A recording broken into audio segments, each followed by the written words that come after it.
আসসালামু আলাইকুম। Take and touch চ্যানেলের আরেকটি নতুন ভিডিওতে আপনাদের সকলকে অসংখ্য ধন্যবাদ। প্রতিনিয়ত আপনারা আমার চ্যানেলে যেভাবে কন্টেন্ট দেখছেন, আলহামদুলিল্লাহ আমি অনেক খুশি হচ্ছি যে আমার চ্যানেল থেকে আপনাদের অনেক উপকার হচ্ছে এবং অনেক বিষয় জানতে পারছেন। ইতিমধ্যে আমার চ্যানেলে প্রায় ৬৫,০০০ সাবস্ক্রাইবার মাইলস্টোন পূরণ হয়ে গেছে, যা খুব দ্রুত সময়ের মধ্যে।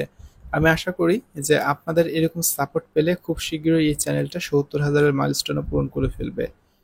আপনারা অবশ্যই আমার সাথে থাকবেন এবং বিস্তারিত এই সকল বিষয়ে ভিডিও দেখার জন্য চ্যানেলটাকে ফলো করে রাখবেন।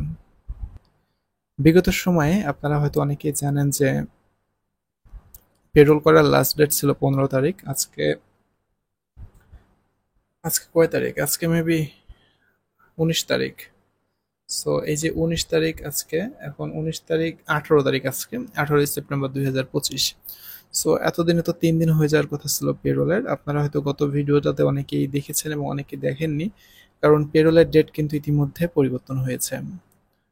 কারণ হিসেবে বিভিন্ন বিষয় তারা তুলে ধরেছে। প্রথমত ভাতাভোগীদের লাইভ ভেরিফিকেশন, ভাতাভোগীদের তথ্য হালনাগাদকরণ, মাঠ পর্যায়ে পেরোল এখনো সম্পূর্ণ না হওয়া ইত্যাদি বিষয়গুলো তারা তুলে ধরেছে, যে বিষয়গুলো আসলেও যৌক্তিক, যে কারণে পেরোল দিতে দেরি হবে। এবং এটা ১১ই সেপ্টেম্বর, ২১শে সেপ্টেম্বর আমি যদি ভুল না করি, আমি যদি একটু চিঠিটা দেখি, এখানে লিখেছে যে প্রথমত আমি চিঠিটা দিয়ে দেবো ভিডিও এডিট করার সময়, যে উপযুক্ত বিষয়ের পরিপ্রেক্ষিতে জানানো যাচ্ছে সমাজসেবা অধিদপ্তর কর্তৃক বাস্তবায়িত সামাজিক নিরাপত্তা কর্মসূচির ২০২৫-২৬ অর্থ বছরে উপকারভোগীদের অনুকূলে প্রথম কিস্তির অর্থ প্রেরণের নিমিত্তে সম্মুক্ত স্মারক মূল্য সংশ্লিষ্ট উপজেলা শহর সমাজসেবা অফিসার কর্তৃক নির্ধারিত পেরোল প্রেরণের সময়সীমা ১৫ই সেপ্টেম্বর ২০২৫ তারিখ পর্যন্ত নির্ধারিত থাকলেও বিভিন্ন কারণে মাঠ পর্যায়ে কাঙ্ক্ষিত পেরোল পাওয়া যায়নি।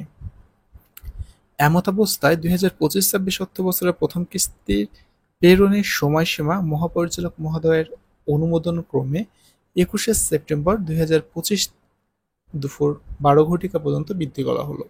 উল্লিখিত সময়সীমার মধ্যে সামাজিক নিরাপত্তা কর্মসূচিসমূহের নির্ভুল প্রেরণ নিশ্চিতকরণ প্রয়োজনীয় ব্যবস্থা গ্রহণের অনুরোধ জানানো হলো। সো এটাকে ২১শে সেপ্টেম্বর পর্যন্ত নিয়ে যাওয়া হয়েছে। আর এটার আপনারা তো বুঝতেছেন যে পেরোলটা যদি ১৫ তারিখে হয়ে যেত তাহলে হয়তো বা দ্রুত সময়ের মধ্যে টাকাগুলো চলে আসতো, বা অনেকেই বলা হয়েছিল, আমিও বলেছিলাম ২১ তারিখের মধ্যেই স্ব অ্যাকাউন্টে জিটুপির পদ্ধতিতে টাকা চলে আসতো। তো এখন যেহেতু একটা সমস্যা হয়ে গেল যে পেরোলের সময়সীমা বৃদ্ধি করেছে, এই জন্য কি পেরোল সময়সীমা বৃদ্ধি করার ফলে টাকা আসা পিছাবে কিনা। আপনারা প্রথমেই হয়তো একটা বিষয় জেনে একটু দুঃখিত হবেন, কারণ এখনো কিন্তু আপনাদের ৩ মাস হয়নি। জুলাই, আগস্ট, সেপ্টেম্বর এই টোটাল ৩ মাস যাওয়ার পরে কিন্তু আপনাদের ৩ মাস হবে পরিপূর্ণভাবে। সামাজিক নিরাপত্তা কর্মসূচির আওতায় যে সকল ভাতা আছে, বিশেষ করে সমাজসেবা অফিসের আওতায়, এদের একটা রুলস কিন্তু ৩ মাস পর পর টাকা দেয়। সো আপনারা এই বিষয়টা জেনে আক্ষেপ করলেও আপনাদের ওদিক থেকে কিন্তু সম্পূর্ণটাই ধরা খাওয়া যে ৩ মাস এখনো কমপ্লিট হয়নি। সো ৩ মাস না হলেই আমি এত ভিডিও প্রিভিয়াসলি কেন বানাইলাম। বিষয়টা হলো আপনারা আমার অডিয়েন্স, আপনারা আমাকে বিভিন্ন সময় প্রশ্ন করেন বিধায় ভিডিও আমাকে বানাইতে হয়েছে। তবে বিষয় হলো ২১ তারিখ পর্যন্ত যদি পেরোল হয়, আশা করা যাচ্ছে ৩০ তারিখ বা ২৫ তারিখ বা তার পরবর্তী সময়গুলো থেকে টাকা ঢোকা শুরু হবে অ্যাকুরেটলি ভাবে। ভিডিওটা সম্পর্কে যদি আপনাদের হয়তো অনেকেই অভিযোগ থাকতে পারে যে একবার এক এক সময় কেন বলছি, আপনাদের প্রমাণ সাপেক্ষে তো বুঝাইলাম কি কারণে বলা হলো। সেটাই ছিল মূল বিষয়, যে কারণে পেরোলের সময়সীমা আরো ৪ দিন বৃদ্ধি করা হলো। এর ফলে টাকা আসা হয়তো পিছিয়ে যেতে পারে, আবার এমনও হতে পারে যে ২৫ তারিখ বা তার আগেই টাকা ঢোকা শুরু হয়ে যাবে। ইতিপূর্বের অভিজ্ঞতা থেকে বলছি বিষয়টা, কারণ ১-২ দিন ৩ দিনের মধ্যেও কিন্তু টাকা এসেছে অনেক সময়। ধন্যবাদ সবাইকে এত সময় ধরে ভিডিও দেখার জন্য। ইনশাল্লাহ পরবর্তী ভিডিও আরো বিস্তারিত অন্য বিষয়ে আলোচনা করব। ধন্যবাদ সবাইকে। আসসালামু আলাইকুম। পাবনা জেলার সবথেকে বিখ্যাত প্যারা সন্দেশ নিয়ে আমি অপু রায়হান আপনাদের জন্য চলে আসলাম একটা দারুণ একটি প্রোডাক্ট নিয়ে।